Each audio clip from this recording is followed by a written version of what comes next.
Today we will look at periodic table trends. The question of the day is, what are some of the patterns or trends that you already know on the periodic table? Let's look at some periodic table trends. A trend is a property with a pattern. The periodic table can tell you a lot about the properties of an element if you just know how to read its secrets. So its secrets are kind of encoded. It's a secret message. Here's the thing. We know based off of modern atomic theory that atoms don't really have a defined edge because they don't have a definite space that the electrons are in. So we have to find a different way of measuring the radius of the atom. So for atoms, we take two identical nuclei and bond them together and then find half of their distance.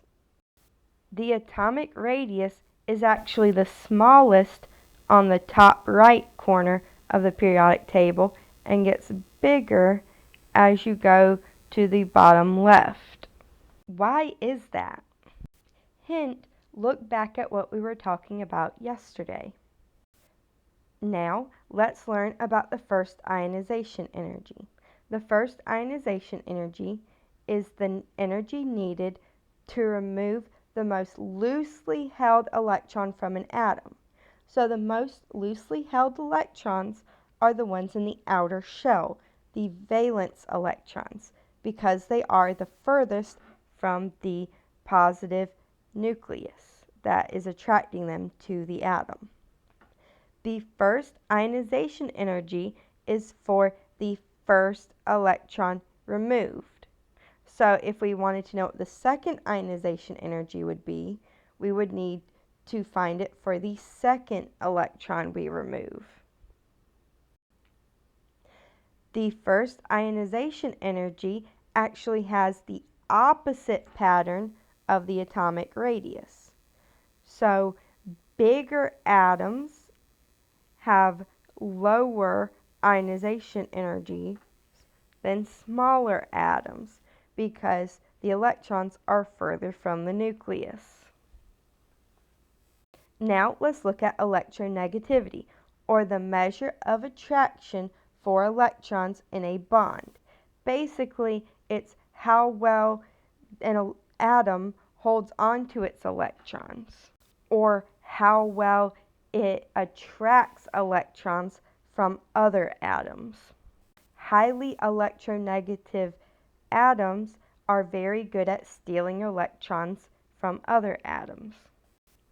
Notice how the trend in electronegativity is the same as the trend in ionization energy.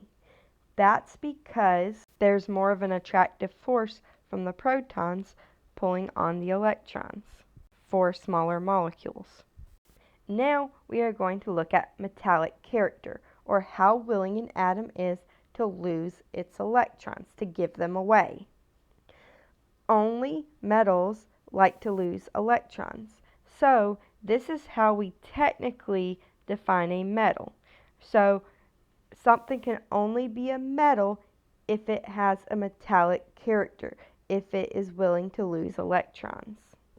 Since electronegativity is about gaining electrons and metallic character is about losing electrons, the pattern is the opposite. So the high metallic character is in the bottom left. Now, I'd like you to pause the video and do the show what you know questions.